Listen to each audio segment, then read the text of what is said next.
Hey everybody, welcome to another episode of Purple Insider. Matthew Coller here, and as you could tell from the hotel room, I am still on the road for a couple of days here, but that doesn't change anything as far as being able to do podcasts. So we've got an interview with Kevin O'Connell on Rich Eisen, where he had a couple interesting comments, including about the guard position. So stay tuned, you guard freaks, and lots of fan questions that were sent in for me to answer as well. And then I will be back in time for the last Vikings open OTA to the media, which is on Wednesday, and J.J. McCarthy is expected to talk then, so we'll have a reaction from TCO Performance Center after J.J. McCarthy's final spring practice, in which we will decide, is he a future Hall of Famer or is he a bust? That's what we will determine by the OTA practice. For sure. We'll definitely be able to figure that out then. So I'll be out there though, and we'll do our usual thing after that. And I'm very curious to hear from JJ McCarthy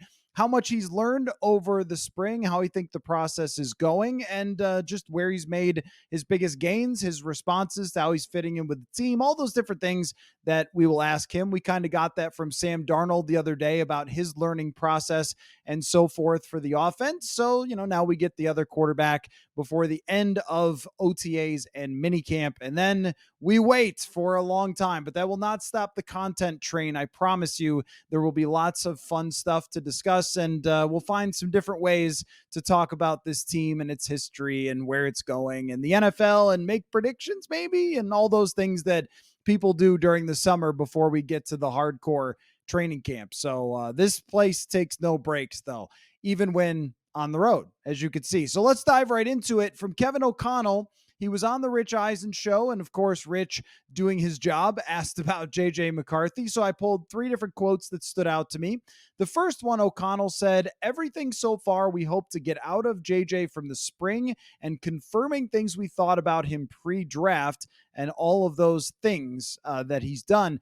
I think all that Kevin O'Connell is saying there is that when you meet with J.J. McCarthy at the NFL Combine and you get to know him, and you go to Ann Arbor and you sit down with him, that you get a certain type of impression about him as a player and what he's going to be like in your facility. And you also get a certain idea of what the tools and the skills are going to look like when you put them out on the field, and also maybe the things that he's going to have to learn. And they've confirmed those. And I felt that way even myself from the amount of practices that we've seen and the approach that he's taken and everything that we've heard about his work ethic and showing up at the stadium early, or the venue early, and getting the practice worked out, and how he was going to learn and the effort he was going to put into that. This is a major reason why you draft JJ McCarthy, is that the person, the competitor, the guy who said that when he was in fifth grade, he edited his life just with the plan of making the NFL, and had an offer in college when he was in eighth grade. All those things, like, that person is going to bring that type of commitment to the facility. I think we have seen that before throughout this spring. And we've also seen the arm talent, the athleticism, and so forth, and the places he needs to go. So I think what O'Connell is saying there is simply that they got what they expected with the 10th overall draft pick.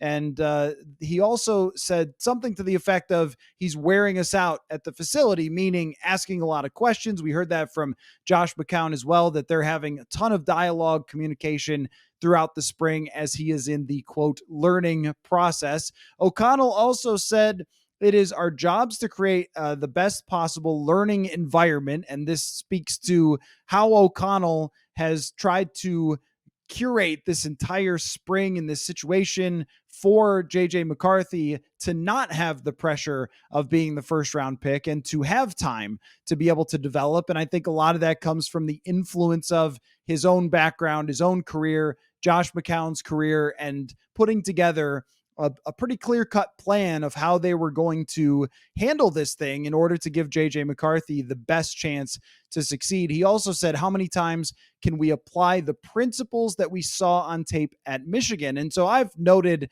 on numerous occasions that learning an NFL offense is way different than in college, but that doesn't mean that college just plays a totally different football game. There are a lot of concepts, and I think some of the stuff that Michigan did, where you have kind of high-low stuff, you could call it that, where, one receiver is doing a corner route to the back of the end zone, the other's doing an out route, and you kind of read the defense and make a decision. Stuff like that you see in the NFL all the time. Also, over the middle routes, where I think J.J. McCarthy has been really good in practice at times, where when he lets it rip on those throws over the middle, he has a lot of success in that and seems comfortable with those throws. Well, running, mesh concepts and things like that go over the middle of the field is something that the Vikings could continue to do more often with JJ McCarthy. So they looked at everything he did and said, what can we kind of borrow, or what do we already have that he's going to be comfortable with that they can do, which I think is probably a good idea, and not just sticking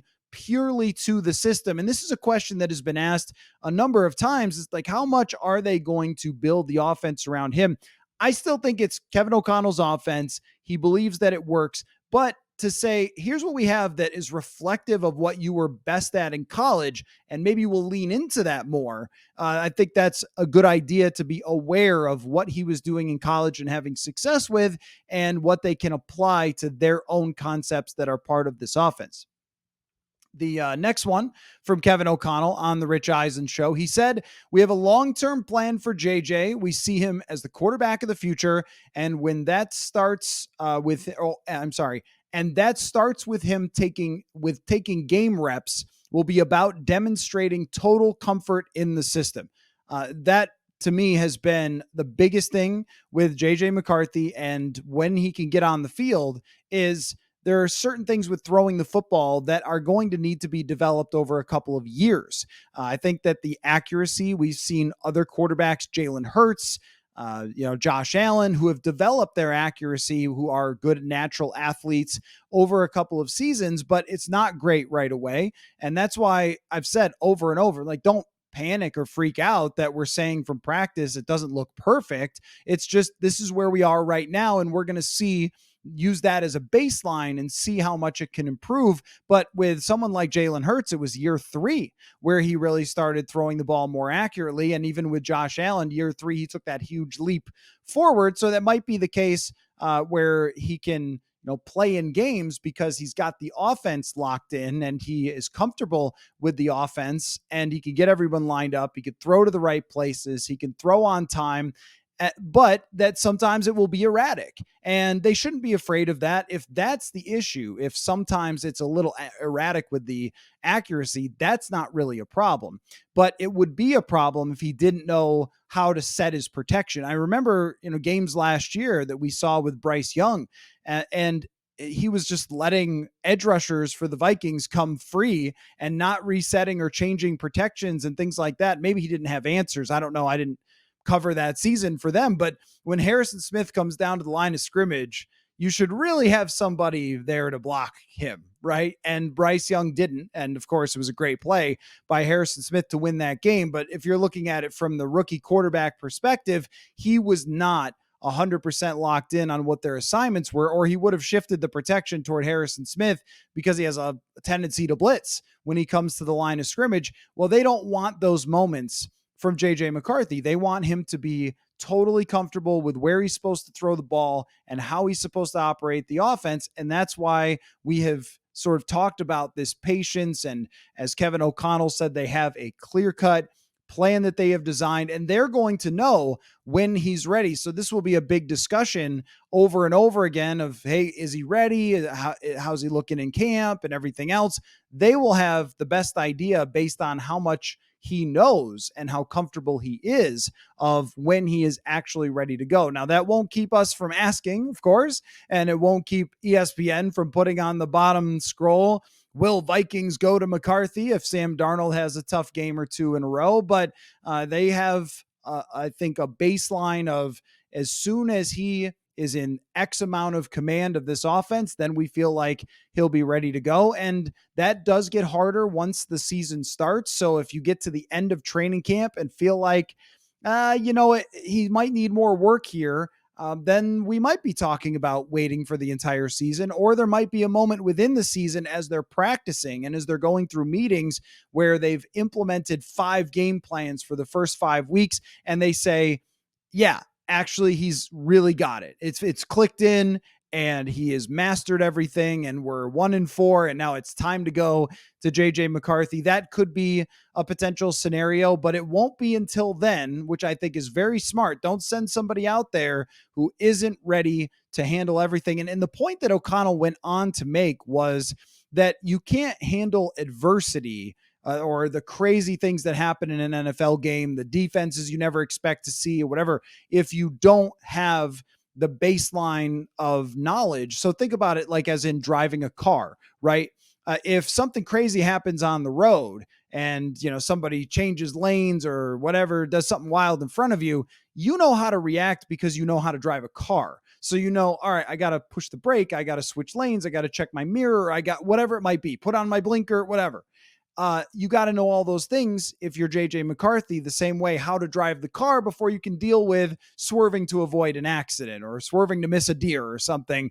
You can't deal with the adversity and the surprises that come up unless you have your foundation set. And obviously, through OTAs and minicamp, he does not have the foundation set. So that's where he's going to be. But I think O'Connell confirming that on this interview and saying clearly, like, we're not going to play him until he's ready to do that, that allows us to say, all right, it looks like they're going to be very patient with this and wait till they're probably more sure than they even need to be that until they're going to put him out there. One other thing, and again, this is for all of you offensive line nuts. O'Connell said that Dalton Risner will compete with both Ed Ingram and Blake Brandel at left guard. Now, this question came up when they signed Risner, and I was skeptical that he was actually going to compete at right guard. Now, it looks like he has taken some reps at both positions during practice, so maybe this is a thing that he could do. He hasn't played anywhere except for left guard during his career. I did think last year when they signed him, because Ingram was struggling so much, that maybe they did sign him for right guard and they elected eventually to have him replace Ezra Cleveland and traded Ezra Cleveland away.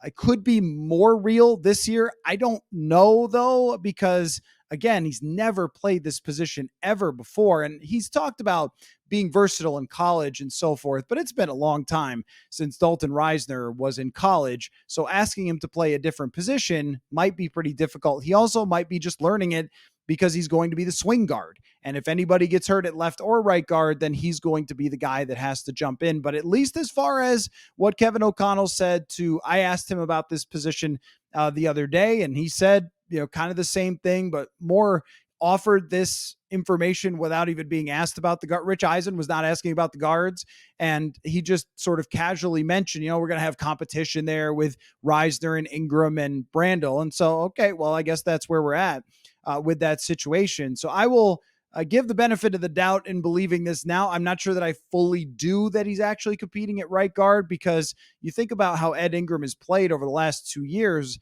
and the number of opportunities that they've had to bench him, and the fact that they never have, even when he's struggled, and they've always stuck with him. Why would they do that now after he's coming off his best stretch of play of his career at the end of last season? And Brandel has never started before, so it would make so much more sense that the veteran would actually be competing with him.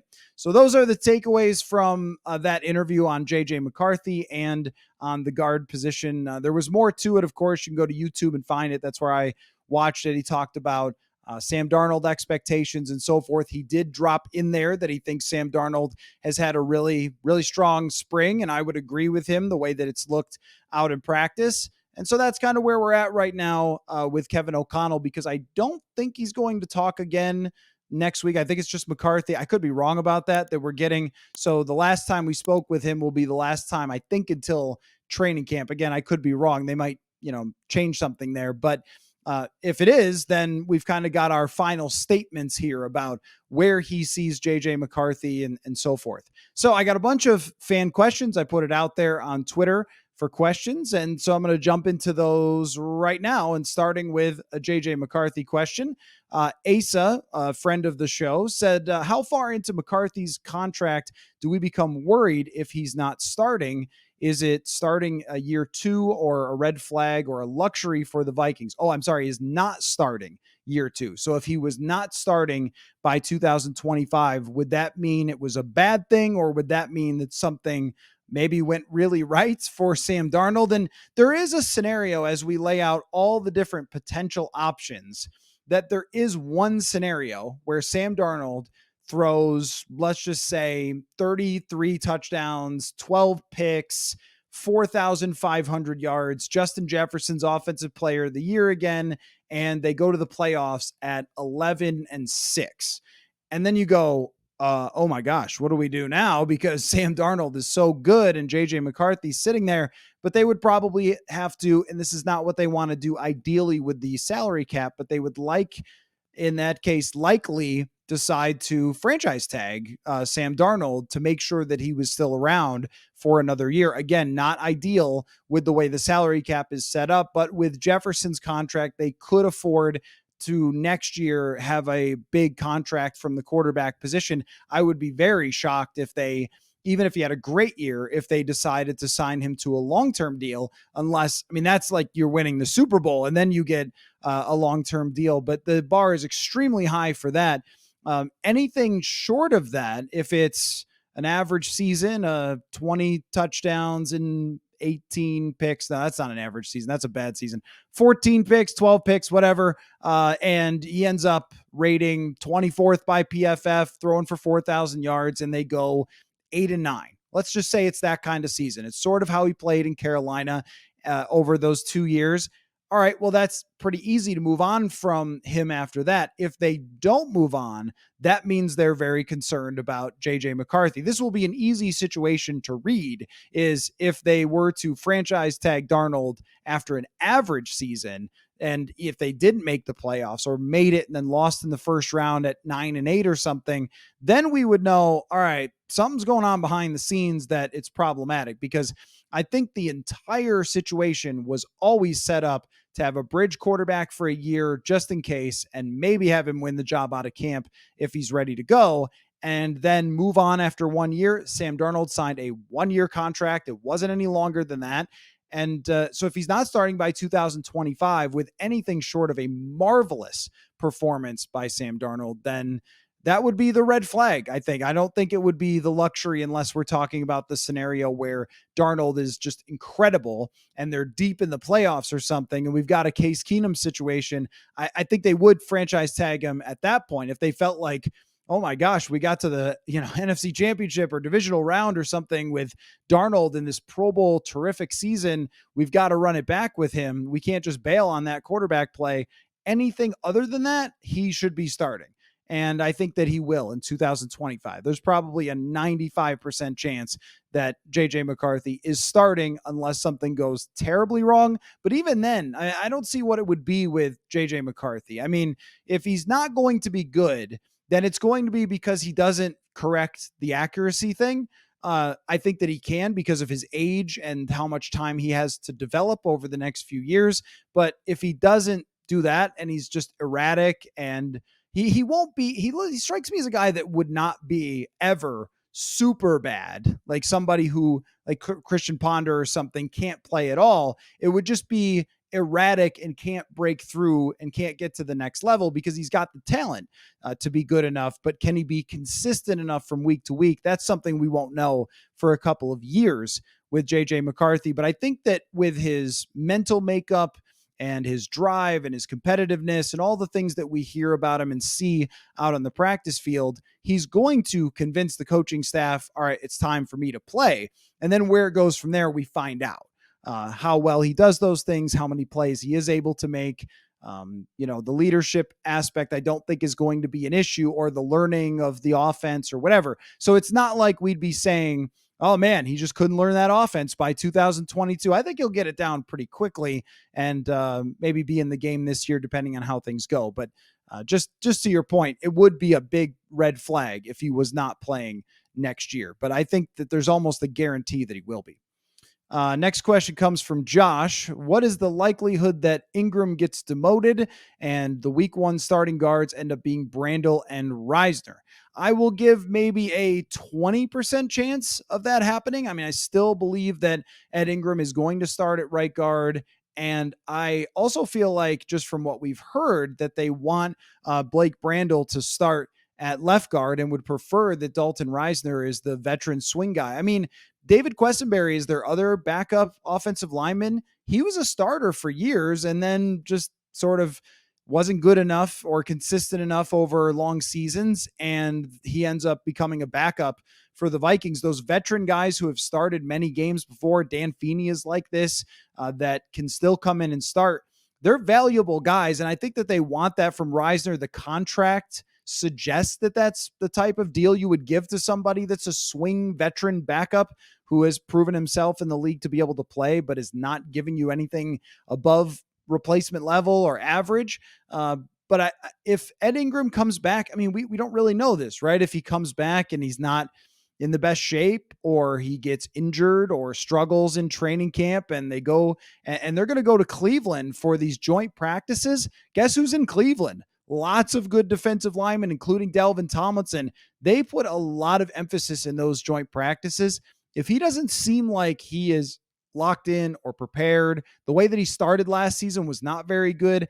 They want to avoid that. I think they want him to be fully ready. And if he's not, then they would consider having Dalton Reisner start at right guard because they know that he's going to at least give them an average level of play. I don't think that that's a high percentage chance. I think that Ingram is going to get his opportunity for year 3, the big jump that we've seen from many offensive linemen in the past. And with Brandel, he's been developing behind the scenes at multiple positions. It feels like they really like what they've seen and want him to start. So my guess would be right now, it would be Brandel and Ingram.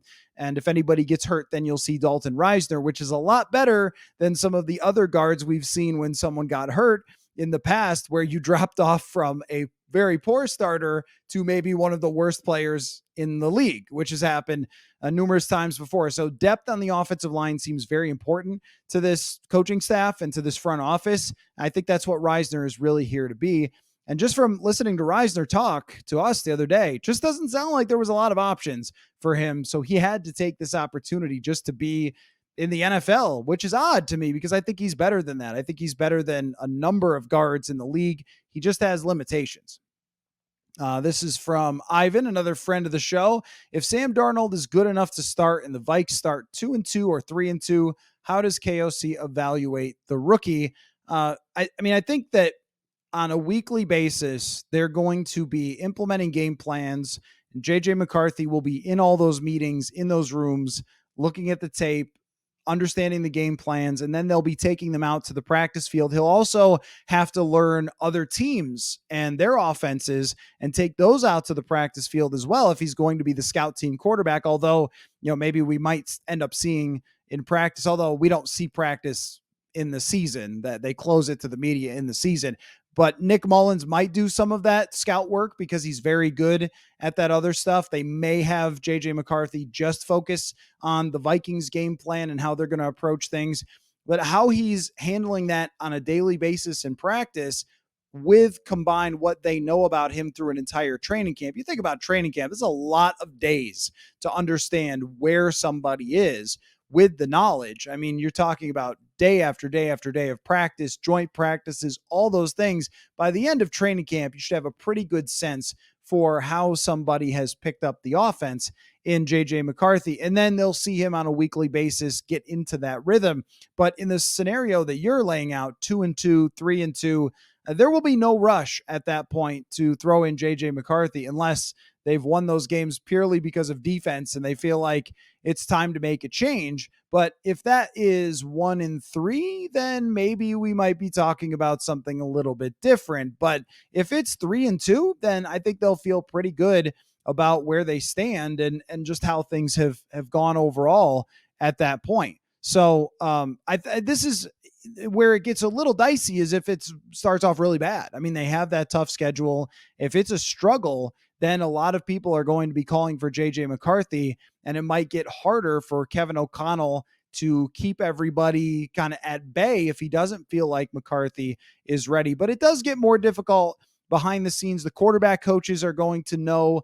Kevin O'Connell probably at that point is going to be much more focused on the day-to-day game plan, and it will be about the coaching staff saying it looks like from the meetings and everything else that he might be ready. But by the end of training camp will really be the last true evaluation of him, because once you get into the season, then it's, prepping for those games. But there's nothing wrong with letting him see how Sam Darnold does it. I mean, Darnold has been in this league long enough that it's a good experience to let him just, watch Sam Darnold learn a game plan, implement it, practice it for 5, 6 weeks, even if it doesn't go that well, to have a better understanding of what he needs to do when he becomes the starter. I think we saw last year with Jaron Hall getting thrown into it that it's pretty tough. It's not the easiest thing in the world to get tossed into the NFL for your first number of starts.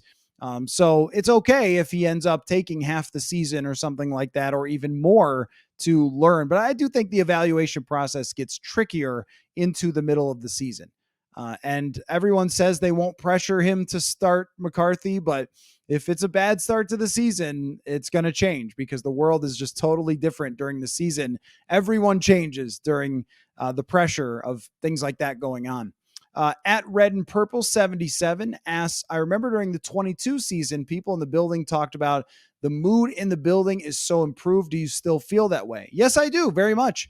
I think the NFLPA survey really showed you that, the Players Association, where they ask all the players to fill out and grade their franchise based on a number of different subjects, and head coach was one of them, but the overall, the ownership and how they feel about the facilities, which of course the Vikings crush the facilities because they might have the nicest facilities in the entire league, but they graded the head coach either an A or an A plus last year, even during a 7-win season, which is very difficult because people start looking around for who to blame when something like that happens, when the wheels come off, as it did last year. And yet the players still gave O'Connell and the organization as a whole very, very high grades. And I think that his handling and turning around of that culture in the building it's been on a couple of different levels. I mean, one, the types of players that they've brought in. When you bring in Jonathan Grenard, when you bring in Aaron Jones, Andrew Van Ginkel, these are really high character players that I think will fit very easily. They're good communicators, especially Aaron Jones has been long known for his leadership in Green Bay. That's, why a lot of those players and a lot of those fans probably didn't want to see him go because he has been so valuable to that end. Kevin O'Connell has empowered the players, the leaders, the Brian O'Neills, the Garrett Bradburys, and I mean, the vibes of minicamp are very good, I think, so far. And I think everyone is just sort of intrigued about what this is going to be. I mean, Harrison Smith talked about, the fact that he came back, by the way, if it was not a happy place to be, he probably wouldn't have. But people have talked about the defensive room and how Brian Flores has created this sort of atmosphere of players taking ownership of the defense. And Harrison Smith has clearly really enjoyed that. So I think as far as where it is to play, it's got to be one of the nicest places to play in the entire NFL from a culture perspective. And that doesn't get you a ring, but it certainly helps in, wooing free agents, which they're going to have to do more of next year. And they did a lot of this last offseason. And as far as developing your quarterback, if you're creating the right atmosphere for that quarterback to be developed, then it gives you, I think, a better chance than incompetence or insanity, which we've seen some of both in recent years. So it doesn't guarantee you anything, but the atmosphere around the team is as good as it gets in the NFL. And I didn't think that it fell apart last year. I mean, the team seemed to believe all the way to the very end that they could get back to the playoffs and so forth. They lost a couple of close games, but you never heard or saw this kind of, hey, maybe O'Connell's not made up for it, or it's his culture, the way he's handling X, Y, and Z. It wasn't really that. It was much more of got backup quarterbacks playing and so forth. That can change when things go sideways or if they go sideways. But as far as how he's going to empower the players, make them feel like they want to be there, it's a totally different situation than it was years ago. It turned around pretty much instantly in 2022 and has stayed that way since then. And, I was curious last year to see if things changed or if O'Connell changed as the pressure ramped up, but I don't think he did. And one of the things that he just does very well is when it comes to those public statements, you very rarely hear him tossing people under the bus. Sometimes we'll get hints of how he feels, but it's never something blunt, derogatory, or way too aggressive that's going to manipulate people. And it's the opposite of my way or the highway, which I think was very much Mike Zimmer. And even with Zimmer, when they were winning in 2017, he would find ways, he would go out of his way to find ways to have players feeling uncomfortable or unhappy with things that he had done or said.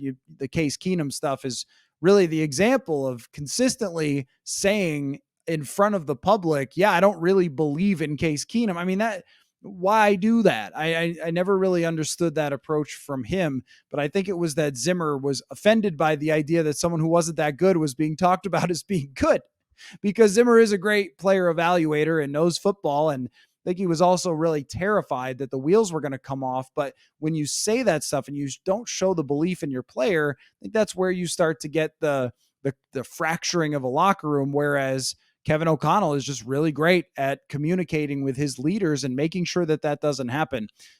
So yeah, I think that the vibes are good, but we'll see how that goes as things go along. Kevin O'Connell has not run into, aside from a Kirk Cousins Achilles, some of the adversity that Mike Zimmer had to deal with through the years, which was extreme. Even in the NFL, it was extreme, the number of things that he had to go through, whether it was Adrian Peterson, Teddy Bridgewater, and on and on and on, all the different stuff that happened. Everson Griffin, when Zimmer was there. We have not seen that from Kevin O'Connell, aside from a quarterback injury. So things do change. But as of right now, they're one of the premier places to play in the league because of it. Boogeyman 2012 says, I know you've mentioned before watching the Vikings training camp since 2016, so I wanted to know your rankings for the best and worst quarterbacks you've seen include Darnold and McCarthy. So when it came to, I actually got here at the end of training camp 2016 when Teddy got hurt.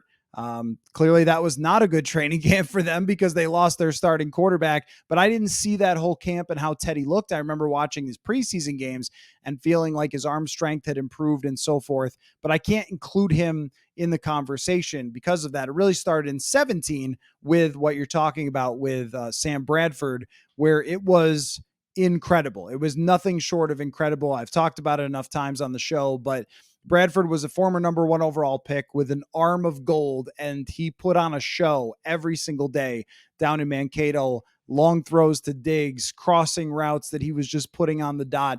It was remarkable, and I think you saw it in that week 1 game against New Orleans that he was ready to explode, and it just never got to happen, unfortunately. It's very sad for Sam Bradford because it was right there, and he was proving he could do it, and it just didn't happen.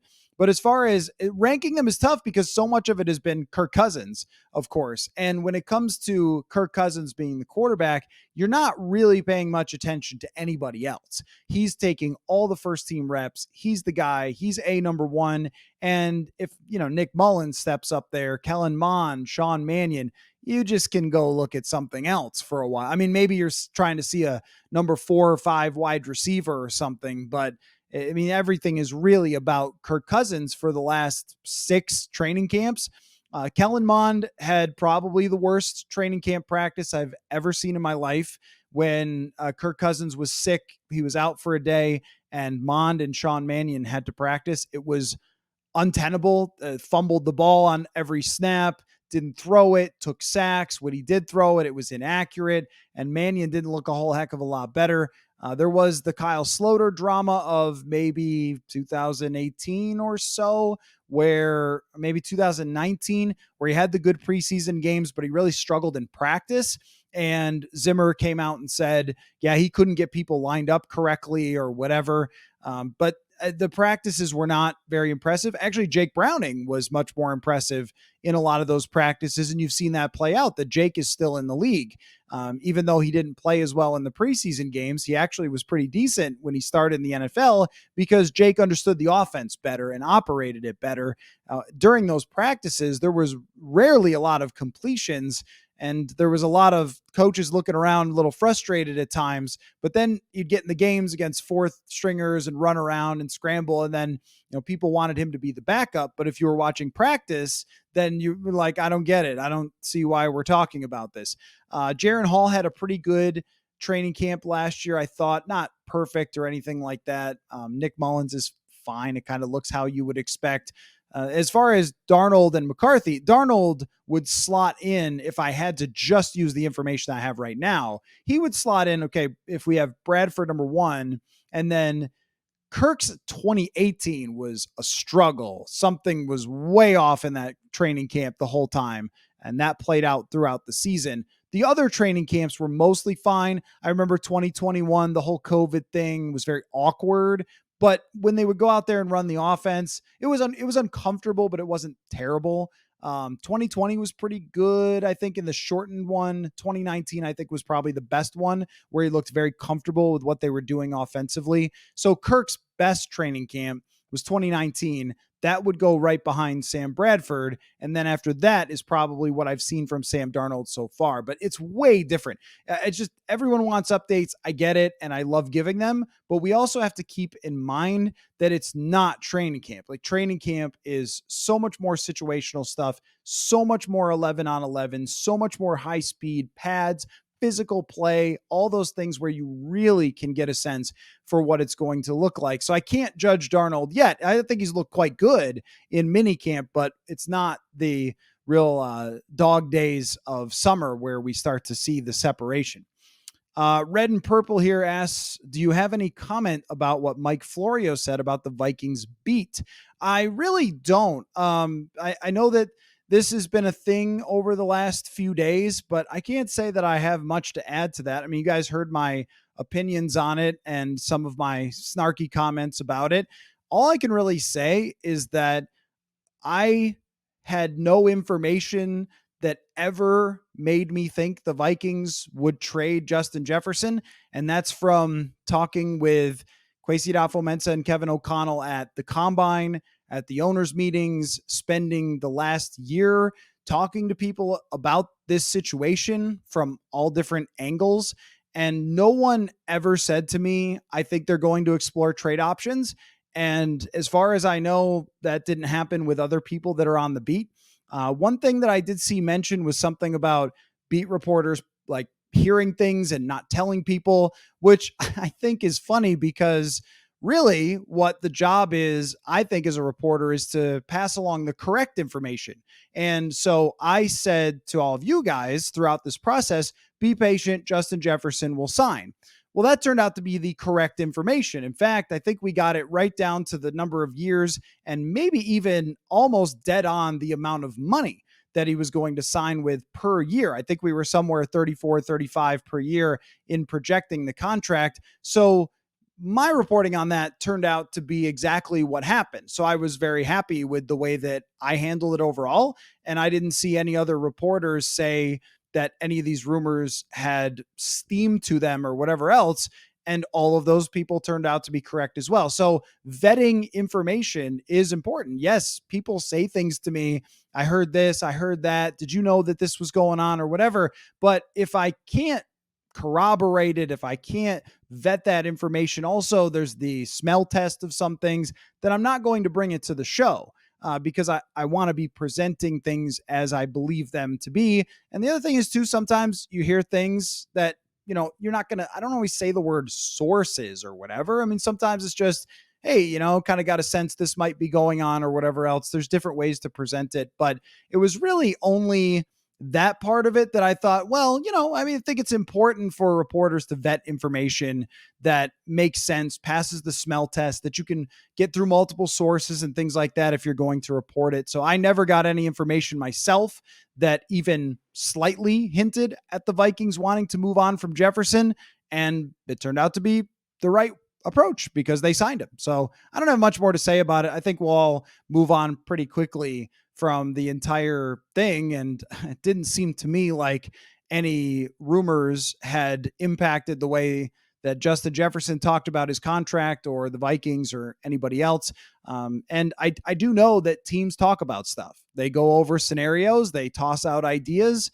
It does happen. So if we put out every single thing they ever talk about, then we're going to have a lot of really juicy stuff, but a lot of stuff that didn't actually have any chance of really happening. So I guess that's my thought on it. Nothing personal with the guy, doing the rumor thing. He can do it however he feels necessary. I'm going to do my job the way I feel necessary. And, that's how it goes.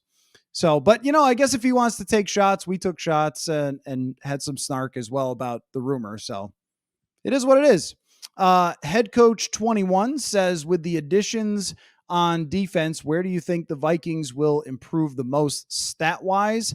Yeah. So sometimes the schedule and the opposing quarterbacks and the circumstances will play into it. The injuries will play into it. I think if they ranked still somewhere in the range of 12th overall in points against, 12th to 15th, that would be a fairly successful year. Maybe we expect it to get better because they improved and they don't have as many weaknesses as they did before. But at the same time, you have to play CJ Stroud. Jordan Love has taken a step forward from where he was when they faced him the first time. And it's just a really difficult schedule of quarterbacks that may end up giving them more challenges than some of the guys did last year, like facing Aiden O'Connell and shutting him out in that game. Well, that was a rookie quarterback who wasn't even a high draft pick playing for an offense that was really struggling. And the Vikings took advantage, and you don't have to give the win back or anything. It's just, is that going to happen as many times this year as it sort of did last year? I don't really know. As far as overall stat wise, you would think, I know you're taking away Danielle Hunter's sacks, but I think that they'll do better sack wise and overall pressure wise because they just have more rushers that they can use now with Dallas Turner, Andrew Van Ginkel, and Jonathan Grenard. And I would even throw in Jerry Tillery into that mix, Blake Cashman into that mix, that they have added some guys who can get after the passer. And they were able to bring back Harrison Smith that is going to add a little bit to that as well. So sacks would be a part of it. And maybe, just maybe, quarterback rating allowed could go down a little bit because they have better cornerbacks. But it didn't jump up so much at the cornerback position that I think, wow, okay, this year is going to be totally different with the corners.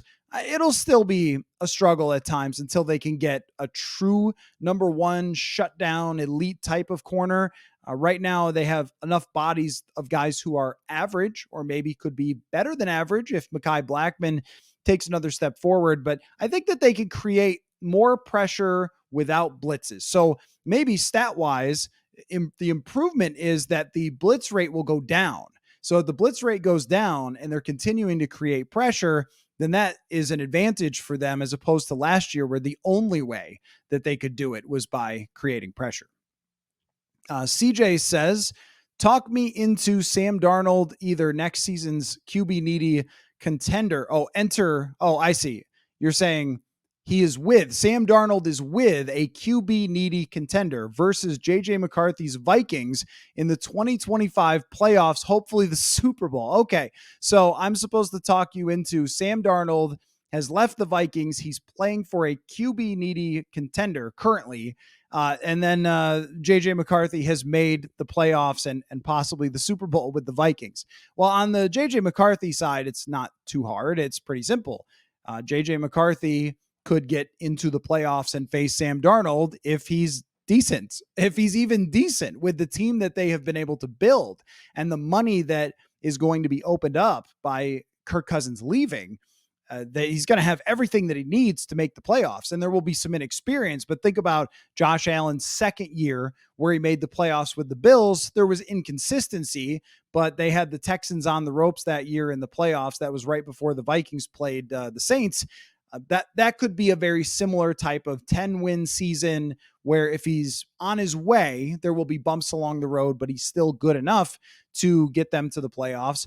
Sam Darnold is a little bit of a harder one here, but it would be kind of a similar situation to this one, I guess, that he's in right now, where the team is in pretty good shape throughout the entire roster, but they are missing a quarterback. But who would that be? Now, that's a difficult question.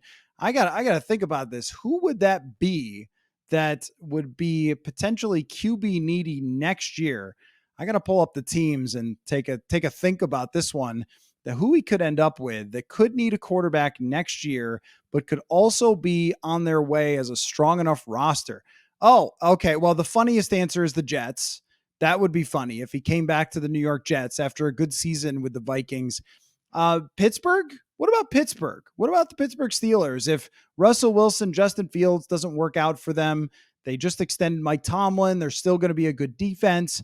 I could see that happening. The Tennessee Titans, if Will Levis is bad, could potentially be that. They draft a quarterback, but they're building the rest of their roster through drafting at the top. If Bo Nix is really terrible, but probably not. How about the Raiders? Maybe the Raiders could be there. They have Gardner Minshew as their only quarterback right now. So that's all that's possible in the AFC. The NFC might be a little bit more difficult on this. Let me look at the NFC. Who could be? Dak Prescott leaves. They replace him with Sam Darnold. The Giants could see the Giants. The Vikings love to play them in the playoffs. Aside from that, New Orleans. Now, I think they're pretty locked into Derek Carr. Carolina, he's already been there. Seattle, maybe. Seattle could move on from Geno Smith, but are they moving on from Geno Smith to go to Sam Darnold? So there's not a ton of teams that he could potentially go to, but that's as of right now. And as we know, things change a ton over the year. But if Sam Darnold had a very good season this year, and I just mean above average, solid, like what Baker Mayfield did last year, or even Geno Smith, someone will absolutely make him their quarterback 100% because it's so hard to find even competent quarterback play. Jackson asks, does Andre Carter appear to be in better football shape this year than last year? That is a little hard to say. Like, I don't look at him and see a huge amount of muscles suddenly. He didn't just like sprout muscles over the offseason. I guess I was wondering if that would happen. He doesn't look crazy different to me. But he is getting a lot of run, and he is more of a speed guy with the length than he is a muscle guy, go through you type of player. So maybe he didn't want to put on a ton of muscle. I haven't weighed him either. So I kind of don't want to say, yeah, he actually doesn't look that much bigger to me, because I could be wrong about what he weighs. And I didn't walk right up to him and look up and down and go, let's see here. How about you make a muscle for me, Andre Carter? But just at a glance, sometimes at a glance, someone does look significantly bigger. I think Ivan Pace looked bigger, but we got him at the podium, so he was standing 5 feet away from me, and I thought, you look a little bit bigger than when I saw you last year here. I don't know that that's the case for Andre Carter. The fact that they haven't dipped into the free agent market for a veteran edge rusher could mean that they're comfortable with Andre Carter and the way that he looks so far as a depth defensive lineman.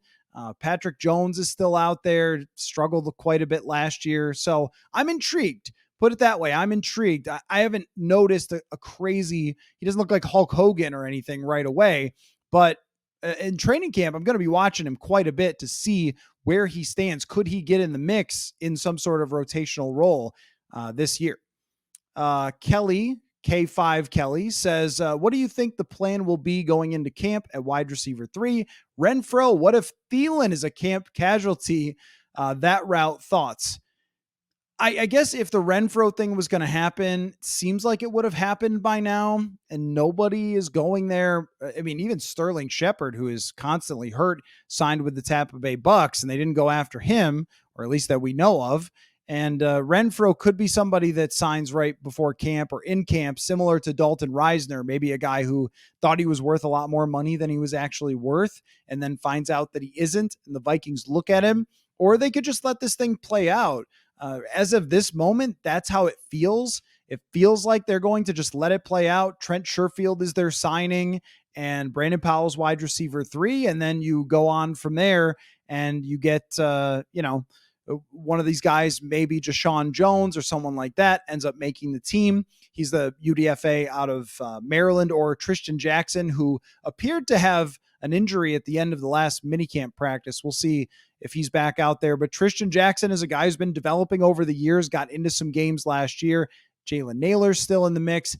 Really depends on how they feel about all of those guys, of whether they go after someone. And I don't think that your Adam Thielen dream is going to come to fruition. I think that Carolina is going to stick with him because he's a veteran wide receiver. They've got Deontay Johnson there, who's, can get open. They drafted a guy last year, but still a veteran who can catch the football and be a possession receiver, kind of like what Anquan Bolden was later in his career. That's still going to be important for Bryce Young. I'd be surprised if Thielen is a camp casualty. Maybe they will look at guys, though, who get cut around the league. That's really going to depend on just how it looks during training camp. Does anybody emerge? We've seen that over the years where guys have just emerged all of a sudden. Hey, this, Chad Beebe is catching every ball out there. Wow.